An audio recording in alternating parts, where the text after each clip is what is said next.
अस्सलाम वालेकुम दोस्तों, मेरा नाम अशरफ चौधरी है। फातिह से अभी तक 18 साल तक दवाइयाँ खाने के बाद पिछले 27 महीनों से मैं कोई दवाई नहीं खा रहा।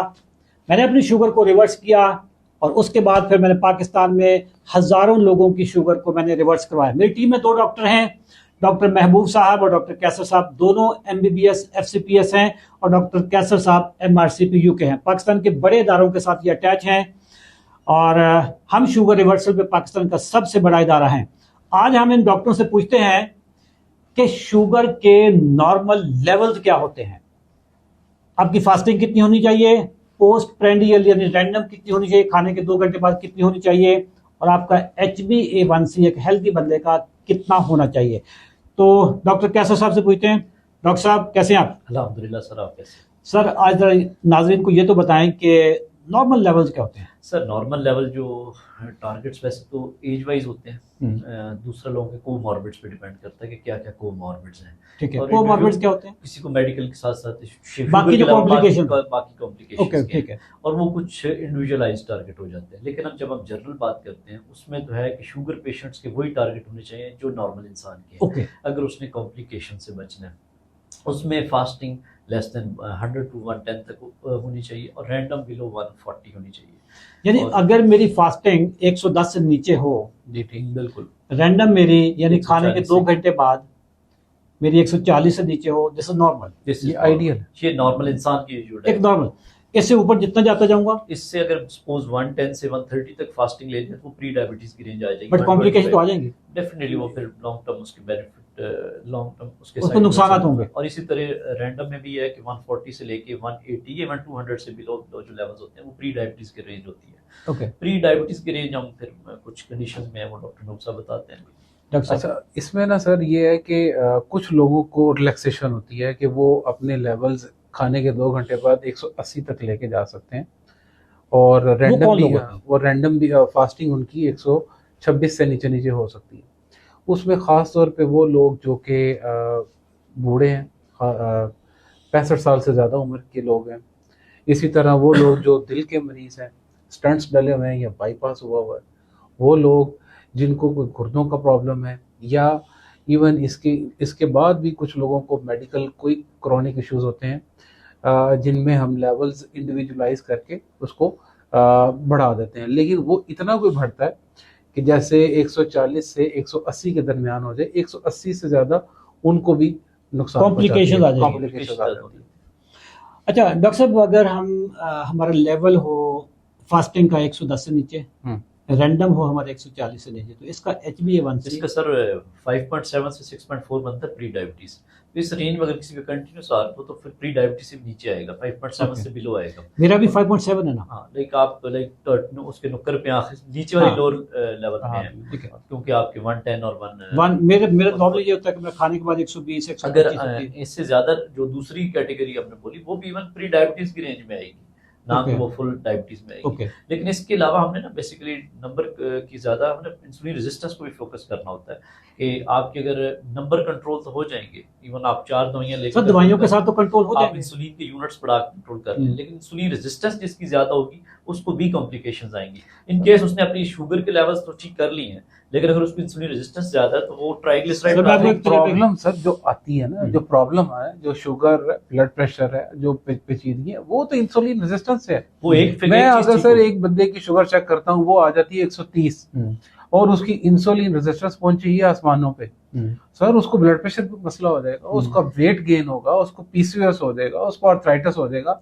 उसकी शुगर हर आने वाले दिन के साथ उसकी गोलियों में और डोज में इजाफा होता जाएगा। सर एक चीज मैं आपको तजर्बे की बुनियाद में बताता हूँ, क्योंकि मैंने 18 साल तक दवाइयाँ खाई। सर आपने अगर दवाइयों के साथ अपनी फास्टिंग 110 पे लानी हो ना, ये इतना मुश्किल है कि जैसे आप ना कोई करंट की नंगी तार पे चल रहा होता है। बिल्कुल सर, आपको पता नहीं कि 24 घंटों में आप हाइपो में कितनी दफा जाएंगे। बिल्कुल ऐसे ही, ठीक है। इधर आपने एक खजूर खाई, वो जो आपने दवाई खाई हुई थी उसमें खजूर वाला तो आपने सपोर्ट डाली हुई नहीं थी, इधर शुगर बढ़ गई। अच्छा, आपने दवाई खाई हुई है, आप ऐसे ही अपनी रूटीन में 2 किलोमीटर पैदल चल लिया, लो हो गई, अब खाओगे शुगर बढ़ेगी, सर वो इतना कॉम्प्लिकेटेड है, तो उससे बेहतर नहीं है कि आप दवाइयाँ छोड़ दें? दवाइयों के अपने साइड इफेक्ट्स दवाइयाँ हैं। तो सर हाँ। देखिए ये हाँ। तो दुनिया में अजाब है। एक बंदा केमिकल खाई जा रहा है, अपने क्या मैदे को आदत भी नहीं जला रहती रहा है, लोगों को। अपने मैदे को भी जला रहा है, मेरे को भी अब सुबह से कोई लेकर खाने से शाम पहले तक। लेनी है, कोई खाने के बाद लेनी है, हाँ। उसकी अपनी कॉम्प्लिकेशन वो मेरी कंसल्टेशन थी, गुजरांवाला की पेशेंट थी मेरी, वो कहती है मैनू कैਵੇਂ याद रहेगा कि मैं पहले केड़ी खानी है तो बाद च केड़ी खानी है। मैं क्या असि ਤੁਹਾਡੀਆਂ ਸਾਰੀਆਂ बंद करा हाँ, देंगे। देखो ना ये कितनी कॉम्प्लिकेशन। अच्छा नाजरीन, जो फास्टिंग शुगर होती है कितने घंटे पे चेक करते हैं, रैंडम कितने घंटे पे चेक करते हैं, अभी हमें ये पूछते हैं। अगर आपने ये चैनल सब्सक्राइब नहीं किया तो आप उतनी देर में चैनल सब्सक्राइब करते हैं और हम डॉक्टर से पूछते हैं, डॉक्टर साहब आप बताएं कि फास्टिंग कितने घंटे पे होनी चाहिए, रैंडम फास्टिंग डिपेंड करती है लास्ट मील पे और क्या आपने खाने में लिया है, क्योंकि नॉर्मली जो रिकमेंडेड है वो एटलीस्ट 8 to 10 आवर्स के विंडो पीरियड के अंदर अंदर आपकी रात के खाने के 8 से 10 घंटे के अंदर अंदर चेक हो, तो ये हम फास्टिंग उसके काउंट करते हैं।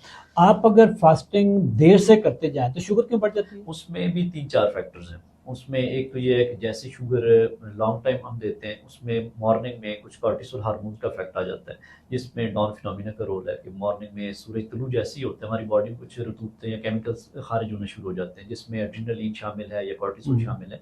ये ऑटोमेटिकली आपकी शुगर लेवल मॉर्निंग में बढ़ा देते हैं। इसके अलावा जिगर का बहुत रोल है फास्टिंग लेवल्स पे। जितना टाइम आप सपोज आप रात सो गए, आपकी उसने 110 थी तो रात में आपकी शुगर में भी 100 से नीचे गई है, तो जिगर को सिग्नल चला गया कि आपकी कहीं रात में लो नहीं होगी। तो जिगर से जो रिलीज स्टोर शुगर पड़ी होती है, क्योंकि रिजर्व्स पड़े होते हैं, तो वो रिलीज होते हैं वहां से, वो फिर ब्लड में आ जाते हैं, जिससे फिर पेशेंट कंफ्यूज भी समटाइम बहुत सारे होते हैं कि जी मैंने रात कुछ नहीं खाया। और ये हमारे ग्रुप्स में रोज आया होता है कि डॉक्टर साहब रात 110 थी और सुबह ये 140 आई है, ये क्या फिनोमिना है? तो आपको याद होगा मैंने एक आर्टिकल भी लिखा था, उसमें बाद में वीडियो बनाई थी कि शुगर, जिगर और जिगरी यार। बिल्कुल ऐसे ही है। या फेसबुक पे सर्च करें शुगर, जिगर और जिगरी यार, और यूट्यूब पे भी आप इसको सर्च करेंगे तो आपको इस पर मुकम्मल तफसील के साथ आपको आर्टिकल मिल जाएगा और वीडियो मिल जाएगी।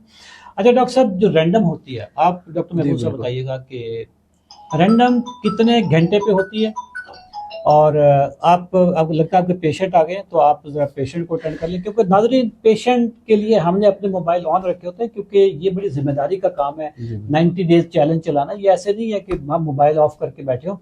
तो इतनी देर में डॉक्टर कैसर साहब आप बताएं कि रैंडम कितने घंटे पे होनी चाहिए? सर रैंडम में भी यही है कि डिपेंड करता है डाइट किस तरह की ली गई है, लेकिन जो मैक्सिमम डाइट का इफेक्ट आता है, क्योंकि जो भी चीज़ हम खाते हैं उसने स्टमक से होकर हमारे ब्लड में पहुंचना है, तो ब्लड में जो मैक्सिमम टारगेट अचीव होता है वो मोस्ट ज़्यादातर 2 आवर्स के पे होता है। 2 आवर्स में पीक आ जाती है? पीक आ जाती है, तो उससे हमें आइडिया होता है कि किसी की ब्लड शुगर लेवल कितने हैं। तो ये रैंडम का टारगेट, बहुत सारे पेशेंट होते हैं जो 4-4 घंटे बाद या 5-5 पे चेक करते हैं, उसमें फिर उनके लेवल्स भी वेरी कर रहे होते हैं, फिर उसमें कंफ्यूज होते रहते हैं। नाज़रीन, आपकी फास्टिंग 110 से नीचे रखें, रैंडम अपनी 140 से नीचे रखें। रैंडम होती है खाने के 2 घंटे बाद। और आपका HbA1c जो है वो 6 से नीचे रखें बगैर दवाइयों के, ये नॉर्मल रेंज है।